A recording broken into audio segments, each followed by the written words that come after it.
Hello, it's Angela at the Sandgirl Studio. I thought I'd update you of where I've got to when I sorted out all my stamps. So just a selection of them that have been stamped, put into the wallet, and I have closed the flaps over the back on those cards. So it looks really nice. It all looks so lovely and neat. So I'm going to show you the box. So they all sit in this lovely box now.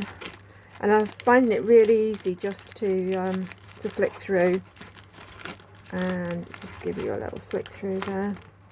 So I've tried to put them in some sort of togetherness, if you like. This one, I've got all my ones that I usually use for a journal, and this one has got some blocks in the front, just because I don't have a lot at the moment. And this has got alphabets in numbers, some borders, and some stamps that I didn't even know I had. So for instance, so I've got a really lovely one here, so I didn't even know I had that. So it was a really good exercise to go through and sort everything out and have a look at everything, stamp it. This one, I didn't even know I had this one. That'll be great for a background on a tag. So yeah, it was a really good exercise to do. I found lots of little tiny ones that will be great for those stickers.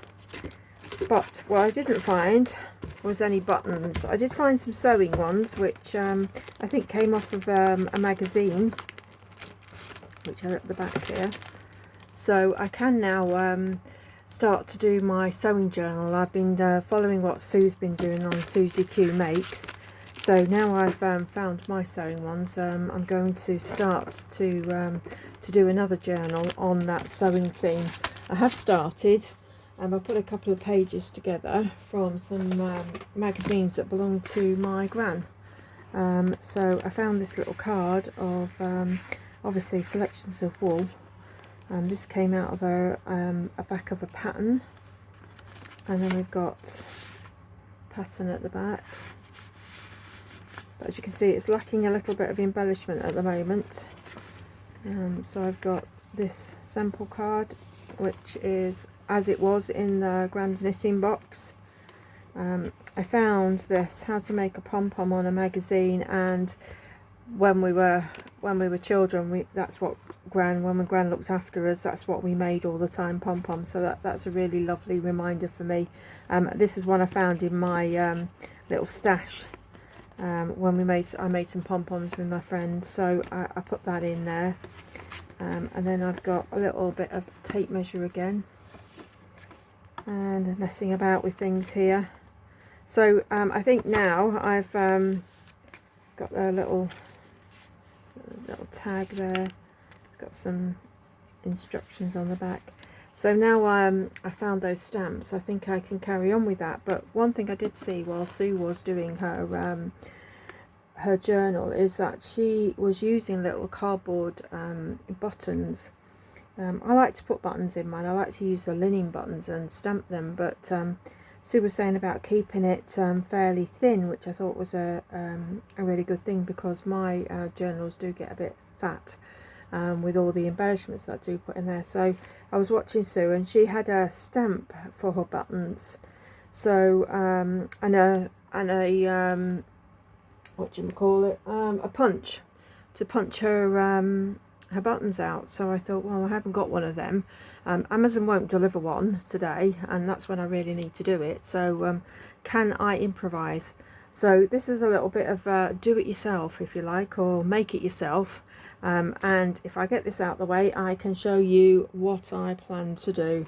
So we'll just move that to one side. Okay, so what you're going to need for this is this. Quite an assortment of things. So get those out there, we don't need those. Okay, so what I did was I got a piece of paper, A4 piece of paper. I drew some lines on it. I think you can see that ring shot there, about half a centimetre or about a centimetre apart. Just drew this. Obviously, I said to you when I did the other video, I've not been feeling too well, so this was a great thing for me just to sit and listen to the telly and do this. Move this out of the way so we can see that a bit better. So this was a great thing for me to do. I don't know if you can hear in my voice, but I've got a very sore throat at the moment, so I'm feeling a bit sorry for myself. So, get back to this. So, yes, I drew all these lines on here. Then I thought, right, so all these little things here are things I found around the house. So, I have got some pipe fittings here. I don't suggest that you take your pipe fittings off your pipe. You can buy these quite cheaply from any hardware store. So that these ones are great for stamping. So I'll just show you those. Just a lid off a perfume bottle. This is to drain your radiators, so I have to put that back, otherwise we will not be able to drain our radiators in the house. A battery, and we're going to use this end, and the lid off of my hand cream because it's really tiny, and a pen lid. So after you've drawn your lines and you've got all your little bits and pieces together, I stamped a series of those items. So I took the battery, I put it into my little black soot, actually used the black soot, and I just stamped it. I'll do it here for purposes of that. You do have to press and wiggle it about a little bit, but you get you can see what impression you get. So these were the battery. So again, you have to do it, but you have to wiggle it a little bit. The golf tee, I don't know where that's gone. I think I put that back in my husband's golf bag, otherwise we'll get into trouble for that. But that, if you've got somebody in your household who does golf, the golf tee, that will do that mark. The next one was the pen lid, so off of that pen, which has disappeared off screen now. So it was just that pen lid in the ink and then stamped. And the reason I drew the lines was so that I could try and get in the middle, but as you can see that was unsuccessful, but it didn't really make any difference. The pipe fitting was the clearest of all the stamps, I think, so that's what I used, basically that brass pipe fitting into the ink, and then just stamped it, and it gave me a really nice imprint there. This was the lid off of a super glue lid. It did have little marks inside, and they did come out, which I thought was quite nice, but as you can see, the rest of the stamper didn't work. Perfume lid, again, just used that and stamped it on there. The gas fitting nut, which is the other one, the silver one, that was that side. So that worked quite well. Makeup lid, that's that one, so I just stamped that on there. And then the lid from the air freshener, which I think is that little one there, so use that one to make those. And then the hand cream lid made the tiniest of little impressions there.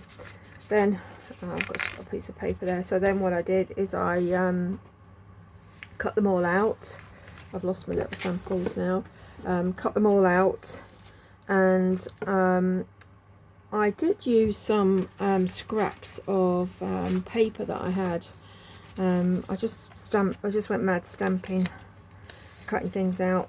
So I used bits of paper, stamped on there. These are a bit of ledger paper, stamped on there. As you can see, just stamped on there like that. Used a bit of paper like that. And then what I did was then I went along and I took this, which is a 1/16 hole punch from Fiskar. I used that to punch my little tiny holes in the centre. I cut them, as I say, I cut them into strips here, and then I punched my centres, and I did it on the little ones as well. I don't think it really makes a difference if you draw a line or if you don't draw a line. I think you can, with this, you can take this. This is to catch the waste, but you can take it off, and then you can see where you're punching your holes. So the larger ones on the coffee dyed paper. And then once I'd done that, I sat there for a few hours feeling sorry for myself and having a sore throat. I got myself a few little ones, and I'll show you them here. So I'm really pleased with how these came out. So this is the ledger paper ones, the little buttons, a little coffee dyed paper, and that's obviously coffee dyed paper. So I'm really pleased with how they came out. A little one out of pink paper. So I think I can go ahead now and start to do a few more of these, perhaps do another page, and then I'm going to find a little box to put these in. I did have a go at this one had stamping on the paper, and I thought, yep, I quite like that. So this is going to help me a lot, not to bulk up my journal. So thank you, Sue, once again for the inspirational videos, which obviously set me off on this path. So thank you very much, Sue. If you haven't already, pop over to Sue's channel at Susie Q Makes. I will try and put a link in my comments. If you have any comments, love to hear them. Please press that subscribe bell if you'd like to subscribe, and there is another video coming out later. So I thought I'd just finish off with stamping and tie it in with these buttons, because I'm now going to go and do some work in my 5 swap challenge journal, the stuff that Sue has sent me. So take care everybody, and have a good day, and I hope my voice hasn't been too squeaky. So take care of yourselves, and we'll speak to you soon. Bye.